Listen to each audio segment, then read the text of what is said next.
Olá pessoal, sejam bem-vindos à nossa última aula do módulo 3 da disciplina de planilhas eletrônicas.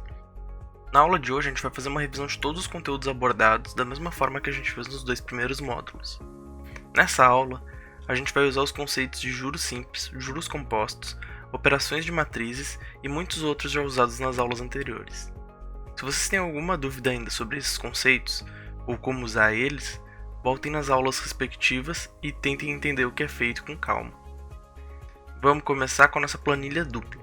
Em apenas uma planilha, a gente tem compras que José tem que fazer para sua casa, e abaixo disso, a gente tem possibilidades de empréstimo que foram oferecidas para José. Vejam que em nossa tabela superior, a gente tem o valor à vista de vários produtos, certo? Além disso, a gente tem o número máximo de parcelas que podem ser utilizados para pagar esse produto e os juros de cada um dos produtos. O que é importante, pessoal? Que a nossa loja usa juros compostos em todas as vendas, tá bem? Então, todas as coisas que a gente for pagar parcelado é pagar com juros compostos. Vamos começar calculando então quanto cada produto vai custar por mês se a gente fizer ele parcelado? Então, como é que a gente faz isso? Se vocês lembrarem, a gente tem a função PGTO de pagamento, lembram? Então, igual PGTO, abre parênteses, ele pede primeiro a taxa é 6%, ponto e vírgula, número de parcelas, 4, ponto e vírgula, valor principal, que é no caso o valor total, né? Beleza, fecha parênteses, Enter. Então, se a gente pagar esse exaustor em 4 parcelas com 6% de juros, a gente vai pagar R$ 117, certo? Por mês, nas 4 parcelas. Como é que a gente calcula o total do valor a prazo? É só a gente multiplicar o E2 vezes o número de parcelas, que é o C2. Legal? Beleza. A gente vai fazer a mesma coisa para todos os produtos. Se vocês não lembram como é que a gente faz isso, clica aqui no quadradinho preto e arrasta para baixo, ou pode usar Ctrl C e Ctrl V, tem várias opções diferentes. Certo? Mesma coisa para o valor total, vamos arrastar até embaixo. Então agora a gente tem o valor total a prazo dos produtos, o valor da parcela, certo? O valor à vista. Vamos ver quanto é que ficaria a nossa parcela por mês? Para ver quanto é que ficaria a nossa parcela por mês, a gente só precisa fazer uma soma de todas essas células aqui, certo? Fazendo essa soma, a gente vai ver que a gente vai pagar R$ 1.223,80 por mês. Legal? Vocês vão me dizer, professor, mas nem todos os meses vão ser iguais, né? Porque afinal de contas, a partir do terceiro mês, por exemplo, sai o valor da cuba inox. A partir do quarto mês sai o box do banheiro e o exaustor. Sim, vocês têm razão. Mas a ideia é a gente fazer um cálculo de quanto seriam as primeiras parcelas e o valor total a prazo. Para fazer o total a prazo, a gente poderia também fazer a soma de todos esses valores aqui, certo?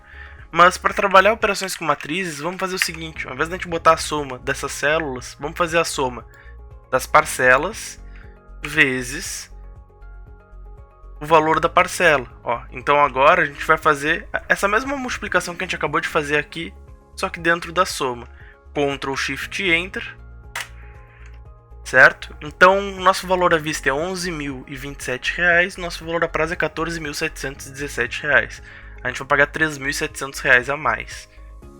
Sabendo disso, olhando para esses valores, o José, que precisava comprar esses produtos todos, resolveu que ia ir no banco e verificar. Será que fazer um empréstimo não vale a pena?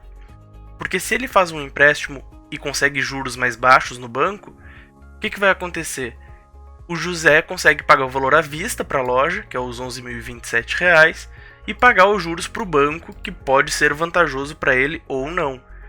E quando ele chegou no banco, ofereceram 4 opções de empréstimo para ele. 2 opções com juros compostos e 2 opções com juros simples, certo? Como é que a gente calcula com juros compostos o valor da parcela, vocês lembram? É usando a mesma função pagamento que a gente acabou de usar, né? É os juros, depois a parcela, depois o valor total. Legal. Então, como são 2 juros compostos, essas duas células aqui são iguais. E para realizar o cálculo do valor total, a gente faz, então, a parcela vezes o valor da parcela, né? Ó, eu botei ponto e vírgula, fiz errado. É a parcela O valor da parcela vezes o número de parcelas. Isso, agora sim. Legal. Juros simples são um pouquinho diferentes, vocês lembram? Como é que a gente faz para calcular o juros simples? A gente multiplica os juros, então, igual ao juros vezes o valor total, o valor principal, certo? Isso dá o quanto de juros a gente vai pagar. A gente ainda precisa somar isso à nossa dívida, né? Que é o quanto a gente tirou de dinheiro do banco. E, como de baixo é simples, é o mesmo estilo de fórmula. E para ver quanto a gente vai pagar por mês, a gente divide esse nosso total. Então, a gente vai fazer igual a F16 divididos pelo número de parcelas. Certo? Beleza, preenchemos então toda a nossa planilha agora. Vejam algumas coisas que são interessantes aqui. Se o José pagar parcelado utilizando os juros da loja, ele vai pagar R$ 14.717, com uma parcela por mês de R$ 1.223. Tá, depois de alguns meses essa parcela vai diminuir porque alguns produtos vão parar de ser pagos, mas o total dele vai ser 14.717. Se o José optar por fazer a opção 1 do juros composto, ele vai pagar por mês agora R$ 1.100, vai ser por 12 meses, esse valor não vai baixar a partir de alguns meses, mas o valor total dele cai em R$ 1.500. Ao invés de pagar 14.700, ele vai pagar 13.200. Vejam que dá uma baita diferença. Ou se, pior ainda, se o José não tem R$ 1.000 para pagar de parcela, ele tem 500, 600 reais, ele pode optar então pela opção 2 do juro composto, que é parcelado em 24 vezes, ele vai pagar 24 parcelas de R$ 580 reais, e com isso ele vai pagar 13.992, o que é ainda R$ 800 reais abaixo do valor total a prazo se ele parcelasse pela loja, certo? Interessante, né? Isso é uma das coisas que a gente consegue fazer sabendo planilhas eletrônicas. A gente consegue ver se vale a pena comprar um produto à vista ou a prazo. Se vale a pena, de repente, pagar no cartão de crédito e pagar alguns juros ou no cheque especial ou não. Tudo isso a gente pode botar no papel, no caso na planilha, e calcular se vale a pena ou não. O José, então, vendo esses dados, resolveu que queria fazer o seguinte. Ele queria ver o que valia mais a pena. Só que ele estava com dificuldade de vendo esses números tomar uma decisão. Então ele optou pelo seguinte, ele optou por representar todos esses valores aqui em gráficos. Como é que ele faz isso?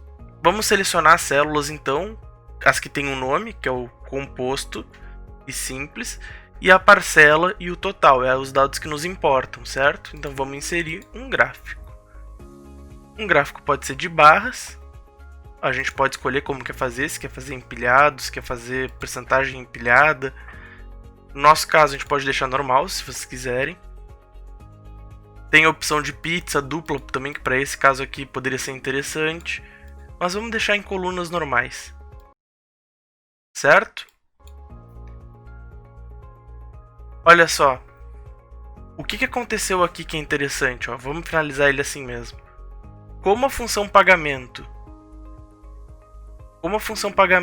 ela acaba fazendo os valores ficarem negativos, metade do gráfico ficou para cima do zero e metade do gráfico ficou para baixo do zero. A gente pode resolver isso? Pode. Como que a gente faz isso? Tem uma função que se chama ABS. Se aqui no começo a gente botar ABS, abre parênteses, bota toda a nossa fórmula, fecha parênteses no final, esse valor que era negativo agora passa a ser positivo. Estão vendo que o gráfico que estava embaixo foi para cima? A gente pode fazer a mesma coisa com essa outra função. A gente sabe que a gente vai ter que pagar, a gente não precisa que esse número esteja aparecendo negativo. É uma parcela de pagamento, né? Então agora todos estão para o mesmo lado. Vendo isso, agora ficou mais fácil um pouco do José decidir o que ele quer fazer. Ele prefere pagar um pouco menos e ter uma parcela um pouco mais alta, pagar um pouco mais com uma parcela mais baixa. A gente tem as opções então com os juros compostos 1, compostos 2, simples 1 e simples 2. Com isso a gente fez um gráfico, certo? E conseguiu visualizar esses dados de forma melhor. Uma última coisinha antes da gente acabar esse nosso módulo 3, pessoal. Eu vou fazer uma coisa, vou alterar o valor do nosso exaustor para R$ 5.000. Só para a gente verificar uma coisa, tá? Vejam que quando eu apertar Enter nessa célula que tem um valor, eu ainda não apertei, vai alterar o valor da parcela, o valor a prazo, a soma total à vista, a soma total das parcelas, a soma total a prazo, O valor do empréstimo aqui vai ser alterado de forma automática. Tudo isso vai se mudar com uma célula mudando, ó. Mudou aqui, mudou essas 3, mudou todas essas aqui, mudou essas 4 aqui. Então, quando a gente... E os gráficos também mudaram, obviamente. Quando a gente tem uma situação como essa, qualquer valor que a gente atualize, como está tudo encadeado, tudo unido, um valor que a gente mude na nossa tabela vai alterar muitos outros valores em outras células, tá bem? Então isso está acontecendo por quê? Porque essa célula aqui, que é a D2, aparece numa fórmula aqui, ó. Estão vendo que aqui a gente tem o D2 na fórmula? Daí essa célula aqui tem o valor dessa célula aqui sendo usado.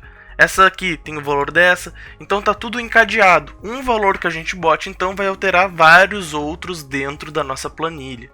A gente tem que tomar cuidado com isso, tá, pessoal? Porque se a gente aqui errou o valor do exaustor, a gente pode estar olhando o valor do empréstimo completamente errado, por exemplo. Então sempre que a gente for fazer alguma coisa, a gente tem que prestar atenção quando for alterar os valores, tá bem? Então tá, pessoal, nosso módulo 3 acaba por aqui. Espero que todos tenham aproveitado a aula. Tenham um ótimo dia e uma ótima semana.